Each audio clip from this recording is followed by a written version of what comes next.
Selamat pagi Romo, Bruder, Suster, Bapak Ibu, OMK, dan adik-adik sekalian. Pagi ini marilah kita mengikuti renungan dari Pak Kris Nugroho, Seksi Katekese, Paroki Jagakarsa, Gereja Ratu Rosari. Renungan Sabda Allah hari ini diambil dari Injil Matius, bab 17, ayat 1-9.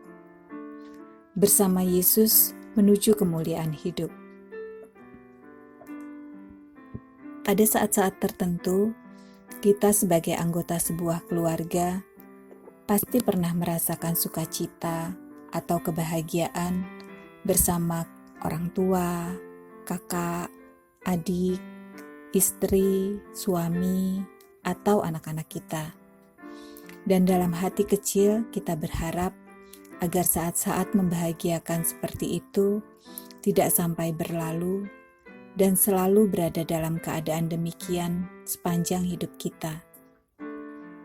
Dalam keadaan yang demikian itu, kita seakan lupa bahwa hidup ini banyak masalah dan kesulitan yang kita hadapi sehari-hari.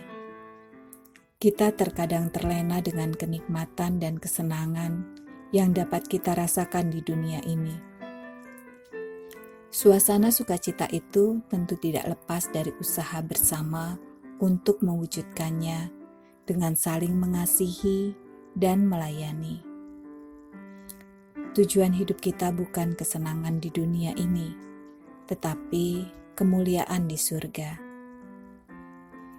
Dalam episode Injil hari ini, kita membaca kisah Yesus bersama 3 muridnya, Petrus, Yakobus, dan Yohanes, yang naik ke sebuah gunung.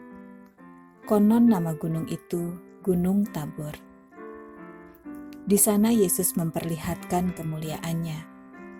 Wajahnya bersinar seperti matahari, dan pakaiannya putih bersinar seperti salju.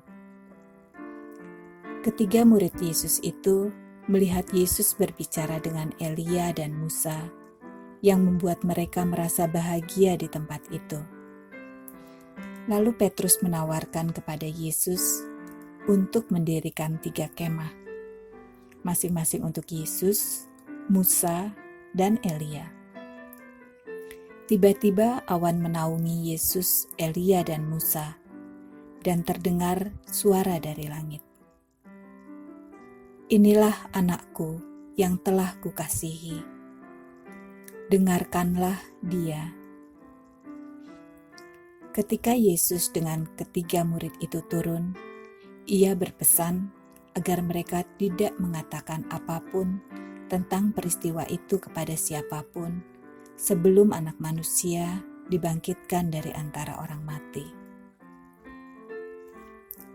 Demikian kita juga yang dipilih oleh Allah sewaktu dibaptis harus mengikuti perjalanan penderitaan Yesus sebagai murid dan saksinya.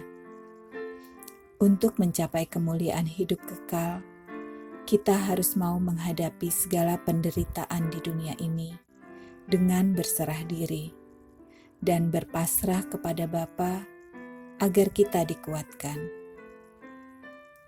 Seperti Musa menerima 10 perintah Allah di Gunung Sinai, dan Elia bertemu Allah di Gunung Horeb, Yesus sebagai Musa baru bertemu dengan Allah Bapa di Gunung Tabor. Perintah Bapanya ialah agar ketiga murid itu mendengarkan Yesus, Anak Allah.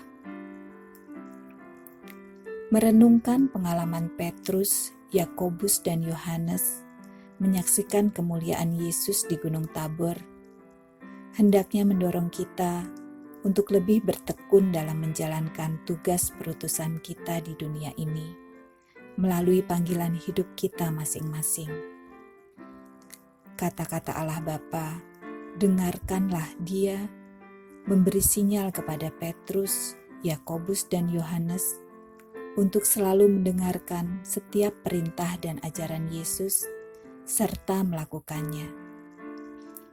Kita pun juga sebagai murid-murid Kristus seharusnya melaksanakan semua perintah dan ajarannya serta turut memanggul salib kehidupan kita sebagai pegangan kita untuk mencapai kemuliaan kekal di surga.